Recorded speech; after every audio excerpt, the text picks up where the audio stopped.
అన్నా నేను ఒక షాకింగ్ న్యూస్ విన్నానన్నా. అంటే మీకు కొంచెం ఓవర్ అనిపించినా, మీరు నన్ను కొట్టినా తిట్టినా సరే నాకు లైట్గా ఓవర్ అనిపించిందన్నా. అంటే ఏంటి వేరే స్టేట్స్ నుంచి కూడా స్విగ్గీ చేసుకుంటున్నారని బయట టాక్. అందరూ నా ఫుడ్ గురించి రాజమౌళి గారు నువ్వు యా నేను అప్పుడప్పుడు వేరే స్టేట్ నుంచి కూడా స్విగ్గీ తెప్పిస్తాను. సో బాంబేలో షూటింగ్ ఆదిపురుష్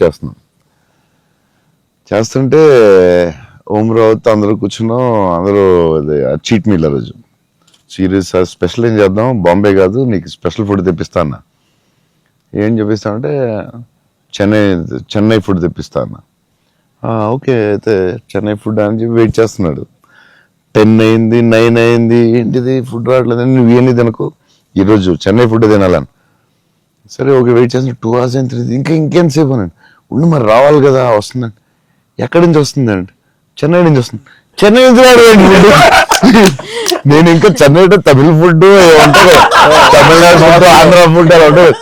లేదు చెన్నై నుంచి ఫుడ్ వస్తుంది.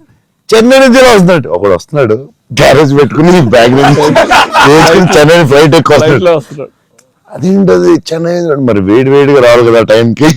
సో వేడి క్యారేజ్ లో పెట్టుకుని వచ్చి ఆవిడ వచ్చి పెట్టి నువ్వు మామూలుడు కదా, నేను లైఫ్ లో ఇలాంటి వాడిని ఎక్కడ చూడలేదు. చెన్నై నుంచి క్యారేజీలు పెట్టుకుని ఆ మసాలా స్మెల్ వేసుకుని ఫ్లైట్ లో పెట్టి రావాలి వేడిగా. ఆపం విడియాపం అవి చాలా మిస్ అవుతాను. ఇక్కడ కూడా మనకు దొరుకుతాయి కానీ అక్కడ ఫీల్ వేరే. సో పాయా బిర్యానీస్ అక్కడ వేరేగా ఉంటాయి. మన హైదరాబాద్ బెస్ట్ బిర్యానీ కానీ చిన్న టమాటో ఫ్లేవర్ అది వేరేగా ఉంటుంది. అది సో అప్పుడు మిస్ అయినప్పుడు చెన్నై తెప్పిస్తూ ఉంటాను. షాక్ అవుతూ ఉంటారు అందరూ. ఈసారి చీట్ మీల్ అప్పుడప్పుడు ఈసారి ఎక్కడ అంటే ఏదో స్టేట్ నుంచి వస్తూ ఉంటుంది.